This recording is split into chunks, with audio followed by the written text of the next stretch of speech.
Welcome back. All this month, we're recognizing Men's Mental Health Month for Self-Care Saturday. Experts say men in general find it hard to express their anger and frustration, but tonight, licensed clinical psychologist Dr. Ryan Warner shows you how to effectively cope with anger within the Black community. Dr. Ryan Warner, thank you so much for joining us for Self-Care Saturday, and welcome to BNC. Thanks so much for having me, Brittany. And we are so glad to have you with us because we're talking about something very, very important during Men's Mental Health Month. So, Dr. Warner, so we all actually deal with anger, right? But there are different layers of frustration when it comes to being a Black man. Talk about some of those triggers that lead to anger as a Black man. Yes. So, as Black men, it's important to note that we may experience additional challenges compared to other groups. So, for instance, we experience systemic racism, right? We may have additional economic challenges, poverty, unemployment. There may be additional neighborhood stressors as well, living in a violent community, for instance. And ultimately, sometimes we don't really know how to effectively express our anger. Yeah. And it's also important to know that anger is a secondary emotion. So underneath anger may be pain, maybe hurt, maybe disappointment. And when we don't feel that we have power or control over a situation, then sometimes we don't know how to effectively express that emotion. So hopefully today we could talk more about some additional strategies about what we can do. But it's important to first be aware of what anger is and how does it look for the Black community.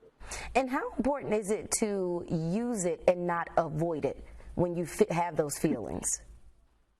So that's really hard, right? Because as Black men and as men in general, we often think about toxic masculinity, and that ideology, we don't really know how to effectively express that emotion. So we think about toxic masculinity. I know when I was growing up, I learned that to be a man means to really not show any emotion that is negative. For instance, sadness, disappointment, right? And I've also learned that, anger sometimes is looked at in a way that is not helpful. I know I have brothers, obviously, a dad, a fiance, and as Black men sometimes, and I'm having conversations with them, it's hard for them to express the frustrations and the different things that they deal with on a daily basis. But, you have to find a way to do it in a healthy way, right? So, but oftentimes avoidance is easier for us to do, right? Yeah. So, for instance, it's easy for us to push down those emotions, to not think about it. And when we do that, in the short term, we may feel that that's helpful for us. We don't have to deal with that difficult emotion during that time. But in the long term, it's actually maladaptive to our well-being. And it may come out in ways that are not healthy. For instance, it may come out with us taking that anger out on other people, for instance, our loved ones. Maybe we engage in a emotional or a physical or verbal abuse towards other people, right? So it's important to be aware of how that anger impacts us and what it looks like.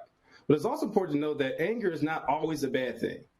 For instance, if I'm playing sports, and I'm kind of upset about how the other team is talking to me, and maybe I'm losing on the scoreboard, then that anger is going to fuel me. It's going to motivate me to make change and help me accomplish that goal at hand.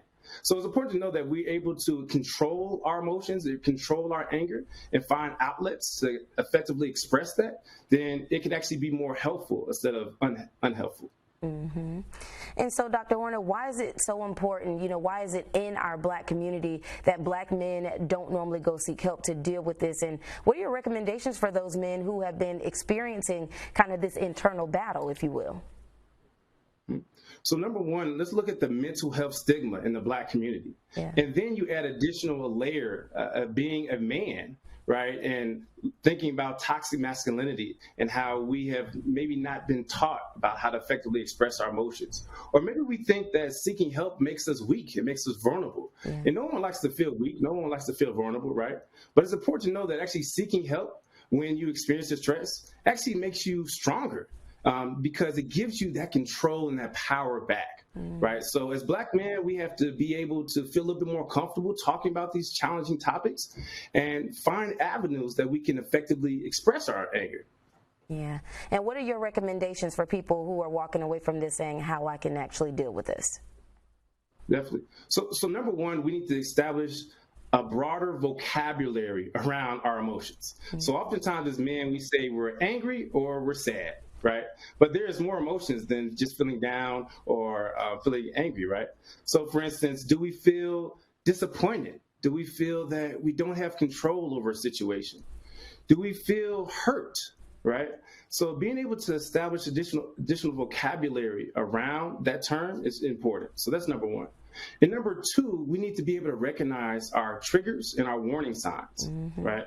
So for instance, if we're driving down the road and our check engine light comes on in our car, then that's a warning sign to cue us to say, hey, we need to do something, right? I need to pull over. I need to get this issue fixed.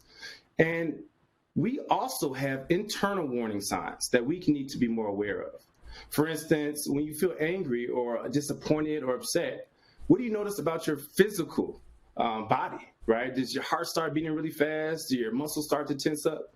And then what do you notice about your thoughts, right? Do you start to have racing thoughts? Do you have thoughts that you talk down to yourself and engage in negative self-talk? So all of these are important as well to be aware of, and that's going to help us better manage our emotions. All right, Dr. Warner, thank you so much for giving us all this great advice and joining us for Self-Care Saturday. We appreciate your time. Thank you so much for having me.